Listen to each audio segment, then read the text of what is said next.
কৃত্রিম উপায়ে জ্বালানি সংকট তৈরি করার চেষ্টা হচ্ছে।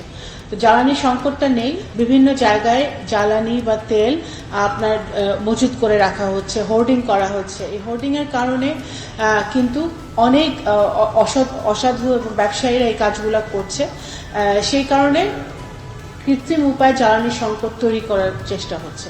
তো জ্বালানি সংকটটা নেই, আমাদের যেরকম সাশ্রয়ী হতে হবে, কিন্তু একইভাবে ভবিষ্যতে যাতে আমাদের জ্বালানি এবং অর্থনীতির উপরে কোনো চাপ না পড়ে, সেই জন্যই কিন্তু আমরা এখন থেকেই সোর্সিংগুলো করে যাচ্ছি। আমাদের এপ্রিল মাসেও আমি যতদূর জানি যে আমাদের আরও তেল আসবে। আমাদের সৌদি আরব থেকে আসতেছে, আমাদের ভারত থেকে আসবে, আমাদের অন্যান্য আমাদের মালয়েশিয়া থেকে আসার কথা, ইন্দোনেশিয়া থেকে আসার কথা, এগুলো সব সোর্সিং হচ্ছে কিন্তু। তো এগুলো খুব পজিটিভভাবে, এবং সবাই জ্বালানি মন্ত্রণালয়ের সাথে তারা যোগাযোগে আছে, এবং মালয়েশিয়ার সাথে আমরা জানি ফলপ্রসূ আলাপ হয়েছে। মালয়েশিয়ার সাথে আমাদের MOU আছে একটা গত বছর, যেটা সই হয়েছে। তো ইন্দোনেশিয়ার সাথে আমাদের ফলপ্রসূ আলাপ আলোচনা হয়েছে।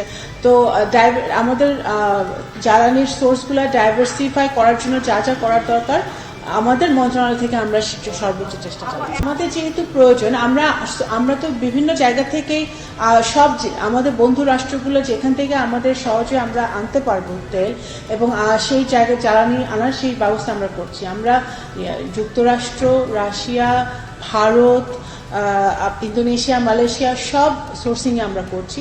যেখান থেকে আমরা আগে পাই সেখানে আমরা মজুত করছি। পুরোটাই কিন্তু বাংলাদেশের অর্থনীতি, বাংলাদেশের জনগণ, সাধারণ জনগণের কথা মাথায় রেখে প্রধানমন্ত্রীর নেতৃত্বে এই কাজগুলো হচ্ছে। রাশিয়া থেকে যদি আমরা জ্বালানি আমদানি করতে চাই, সেক্ষেত্রে যুক্তরাষ্ট্রের অনুমতির একটা প্রয়োজন আছে।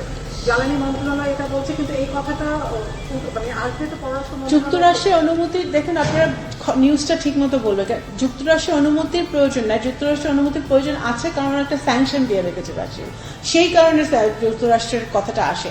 কিন্তু সেটা নিয়েও যুক্তরাষ্ট্রের সাথে জ্বালানি মন্ত্রণালয় আলাপ করছে, রাশিয়ার সাথেও আলাপ করছে। তারপরে আমরা আলাপ করছি পররাষ্ট্র মন্ত্রণালয়। অবশ্যই আমরা তো অবশ্যই আমরা পররাষ্ট্র মন্ত্রণালয়কে যে সহযোগিতা চাইবে জ্বালানি মন্ত্রণালয়, আমরা সেটা দিব।